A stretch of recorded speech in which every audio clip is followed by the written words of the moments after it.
GT versus CSK 66th match of IPL 2026. ఈ match లో first toss గురించి మాట్లాడుకుంటే CSK is going to win the toss and choose to bowl first. But chasing జీటీకి ఇస్తుందా లేదా అనేది మనం చూడాలి. ఒకవేళ జీటీ విన్ అయితే ఎలా ఆడుతుంది అనేది కూడా మనం చూడాలి. ఎందుకంటే బౌలింగే తీసుకుంటారు మోస్ట్లీ, ఎందుకంటే చేసింగ్ పిచ్ కాబట్టి అండ్ చేసింగ్ టీమ్స్ కొంచెం విన్ అయితే వచ్చాయి కాబట్టి ఈ ఐపీఎల్ సీజన్ లో మోస్ట్లీ చేసింగ్ తీసుకుంటున్నారు.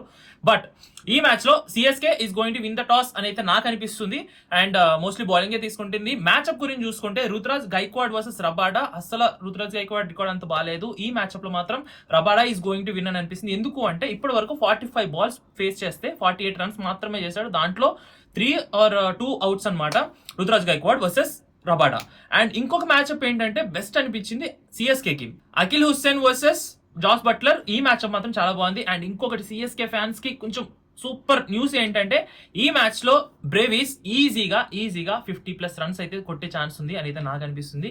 ఎందుకు అంటే అహ్మదాబాద్ పిచ్ పైన బ్రేవీస్ బీభత్సంగా ఆడతాడు. పాస్ట్ రికార్డ్స్ కూడా చూసుకుంటే కనుక చాలా మంచి రికార్డ్స్ ఉన్నాయి. సో కొంచెం గట్టిగా ఆడే ఛాన్స్ ఉంది. ఈ మ్యాచ్ సిఎస్కే కి ఇంకా డూ ఆర్ డై, కొడితే కొట్టాలి లేదంటే ఇంటికి వెళ్ళిపోవాలి. కొడితే కనుక కొంచెం క్వాలిఫై అవ్వడానికి కొంచెం ఛాన్స్ పెరుగుతుంది. మిగతా టీమ్స్ రిజల్ట్స్ మీద ఆధారపడి ఇప్పుడు సిఎస్కే వెళ్తుందా లేదా అనేది మనం చూసుకోవాలి. ఎందుకు అంటే సిఎస్కే ఒకవేళ క్వాలిఫై అవుతే కనుక ధోని ఆడతాడని అనుకుంటున్నారు. బట్ తంబ్ ఇంజురీ వల్ల రాంచీ వెళ్ళిపోవడం అయితే జరిగింది. ధోని మోస్ట్లీ ఈ సీజన్ లో మనం సైలెంట్ గా వెళ్ళిపోయాడు అని అయితే అనుకోవచ్చు. ధోని ఫ్యాన్స్ ఎవరైతే ఉన్నారో వాళ్ళకి అంటే కొంచెం ఆశ చూపించి ఆడతాను అన్నట్టు ఈ సీజన్ మొత్తం ఆడకుండా ఉండి అట్లీస్ట్ ఒక్క గేమ్ ఆడున్నా సరే సరిపోదు. సో సరే, ఫైనల్ గా మ్యాచ్ ఓనర్ గురించి మాట్లాడుకుందాం. CSK is going to win this match అని అయితే నాకు అనిపిస్తుంది. మోస్ట్లీ ఈ మ్యాచ్ అందరూ జీటీ విన్ అవుతుంది అనుకుంటారు. బట్ నా ప్రెడిక్షన్ మాత్రం CSK is going to win this match అని అయితే నాకు అనిపిస్తుంది. ఎందుకు అంటే సిఎస్కే విన్ అయితే కనుక కొంచెం క్వాలిఫై అయ్యే ఛాన్సెస్ పెరుగుతాయి అండ్ కొంచెం బాగుంటుంది, పాయింట్స్ టేబుల్ బాగుంటుంది. నా ప్రెడిక్షన్ అయితే కొన్ని ఫ్యాక్టర్స్ వల్ల సిఎస్కే చెప్తున్నాను. బట్ చూద్దాం మ్యాచ్ అయిన తర్వాత నా ప్రెడిక్షన్ రాంగ్ అవుతుందా రైట్ అవుతుందా. అండ్ అందరూ జీటీ అని ఎందుకు అంటున్నారంటే ఈ సీజన్ లో అహ్మదాబాద్ లో ఆడిన ఆ పేస్ అటాక్ బాబోయ్, వాళ్ళు పవర్ ప్లే మొత్తం శుభ్రంగా ఆడించేస్తున్నారు కాబట్టి జీటీ విన్ అవుతుంది. పవర్ ప్లే కంట్రోల్ చేస్తే మిగతా అంతా ఇంకేముంది, అది స్కోర్ కొట్టడానికి అంత స్కోప్ ఉండట్లేదు.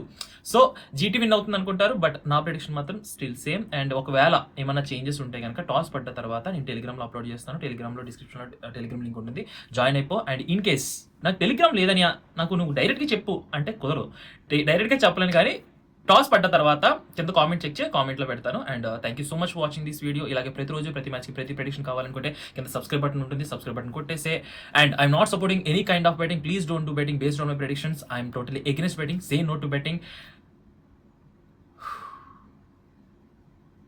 ఇంకేమైనా రోజు చెప్పే వాటిలో ఏమైనా మర్చిపోలేదు కదా, మర్చిపోలేదు అని అనుకుంటున్నాను. ఏమైనా మర్చిపోతే కనుక రోజు చెప్పిదే కొంచెం రిపీట్ చేసుకో. Thank you so much for watching this video. Chia.